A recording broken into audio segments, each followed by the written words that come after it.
click on that link, you get a little bit of information about using the registration wizard. You can read through that at your leisure if you decide to use the portal.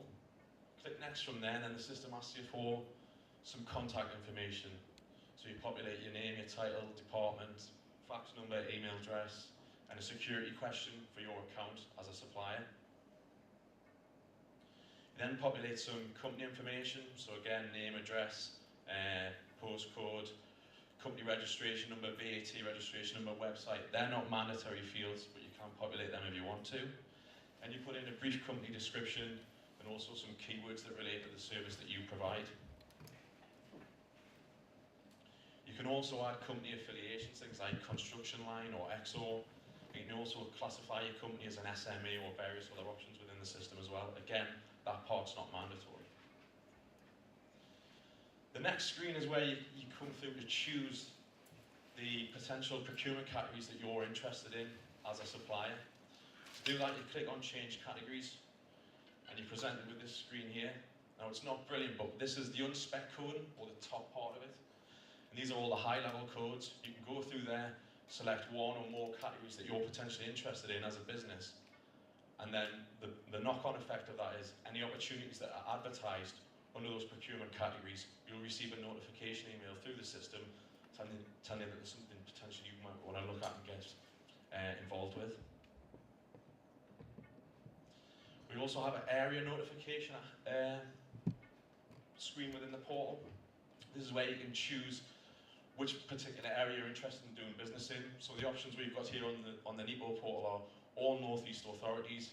You can also select by sub-region or by just a certain council if you want to. After that, you then accept Juno's terms and conditions, privacy policy. You can click on view to have a look at them, read through. That then takes you to a summary page. You can review all the information that you've entered. If you need to change any information, it's all fully editable on that page. You then just submit your registration. What you'll get after that is a confirmation on the screen just saying thank you for registering your details. You'll then hear with a username and a password, which will be issued electronically, 2 separate emails, one with the username, one with the password. You can then come in and get logged into the system. So again, what I've got here now is the Opportunities Portal homepage. You can see there's some different opportunities listed at the bottom.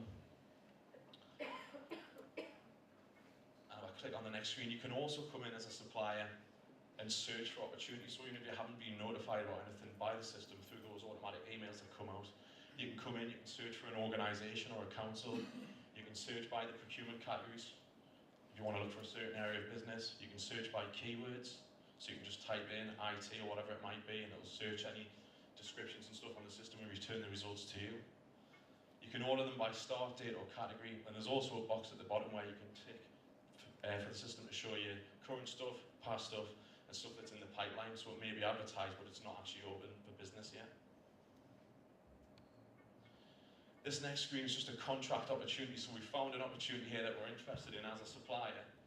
It displays all the details, a summary of the details, contact information for this particular opportunity. There may also be attachments or links to websites on there that you can access through that same screen. And then to register your interest as a supplier, there's a button down here that simply says register interest. You click on that. You then get this message just saying thank you for expressing your interest in this opportunity. You'll receive a confirmation email shortly. And then you're waiting for the relevant organisation to get in touch with you and progress things from there. George has already showed you this, but this is the details of our website.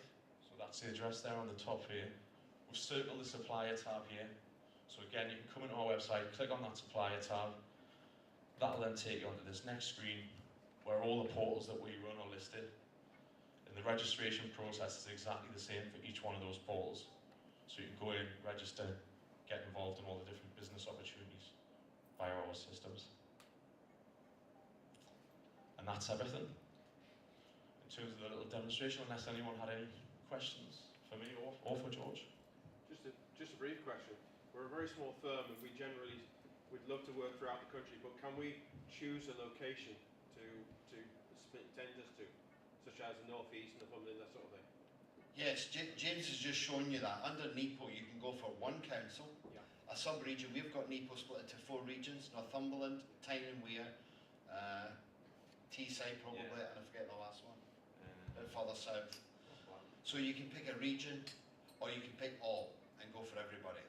And that's quite common in our portal. So if you're a little business even down in Devon, you can either go for the council that's your local, you know, if you're in Torbay, you could go for Torbay Council, you could go for the whole of Devon, or you can go for the whole of Devon and Cornwall. There's always usually that ability. Yes, sir. I'll come back to this. What's the relationship between NEPO and any procure? Any procure, I think, is the NHS, from what, No, I think so. is it not? No. There is a procure part for the NHS, I'm aware of that. Any procure. Also for social housing. Right, I was saying none then, because we host NEPO, we don't host any procure, so Is it a similar sort of thing, a similar sort of portal? I've never looked at it, so I don't know. I've never been to that one, mate. Yeah. You've not seen it? No. You had a question, sir? Yeah, hi. My name is Brian Lightower from College Guild. We work in Cumbria and the northwest of England, and we work with the chest over there, which is yours. Research it. One of the things that you talked about on your registration screen was company affiliations. Yeah. Do you put the company affiliations into there, or does the No. local authority say what they are? No, you fill in an affiliation. If you're a member of No. When you say company affiliations on your screen, you can say Construction line, construction line. Expo. Do you put construction line to tick on there, or does the local authority? There's just a drop-down option within there, but it's not So added by the council. It's the same on every portal. Public So option. you put that on. Yeah. So I need to talk to you. You want to be added into that list? I do. Right, okay, we'll talk, definitely. Yes, madam?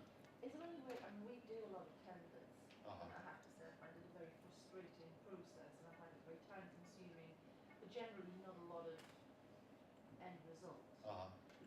Is there any way that the councils, because you're the guys who've clearly got their ear, that could sort of standardise the PQQ?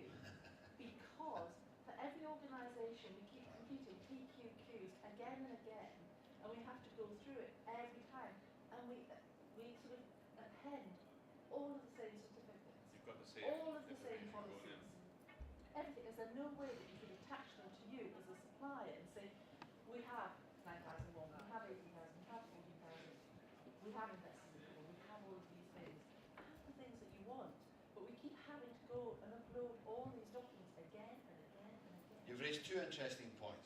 The first is, councils realise, say using NEPA as an example, they've all got different PQQ documentation.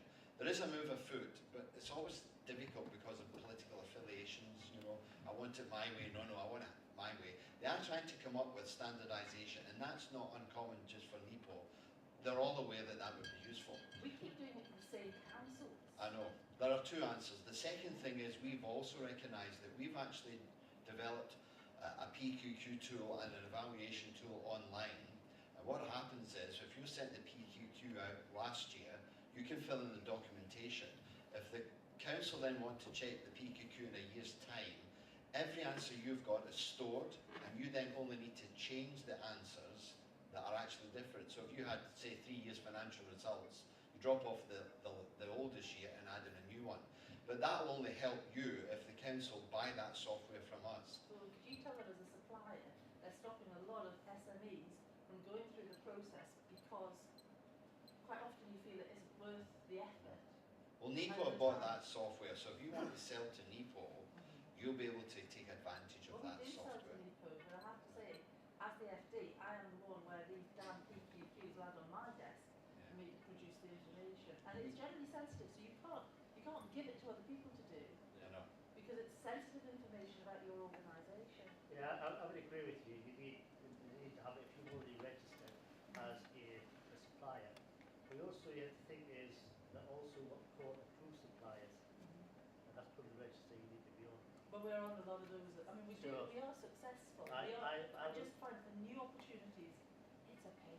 Yeah, I'll investigate the manual.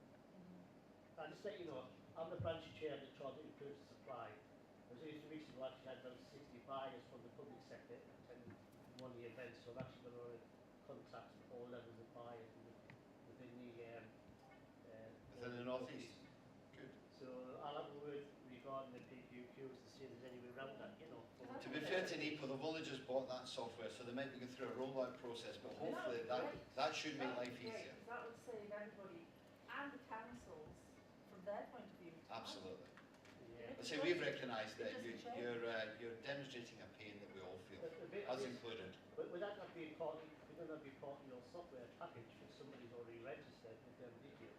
I think you said before, if they were if they get a document back that's already registered, reference only just to click into that, it'll open up the one. We allow the creation of PQQs and its electronic delivery between the local authority and the supplier. We can't tell the local authorities got to use any type of PQQ. That's their business. Yeah, but if it was like a site there, if they already registered the information, this is your reference number, and they can click into it. There is. Yeah, there is. I know the Northwest is starting to get down that route. Yes. And that's what NEPO's just bought is this, they call it the one, where they can register the PQQ once, and then every time for a local authority in the Northwest, you just go in and you update your PQQ. It's causing all kinds of problems because PQQ should be written for the product that you're going to deliver, and of course you deliver slightly different products to whoever you're delivering to. Well, that depends what the specific asking Yeah, for. no, I mean, but there is one. if you're like, let me say, the supplier, the basic information, you should have to do that. Sorry to interrupt, but I've got the 1 minute signal, so can I let you continue that conversation elsewhere? So in wrapping up, James and I are going to be here for the next half hour. You'll see us either outside the door or downstairs. Do feel free to contact us.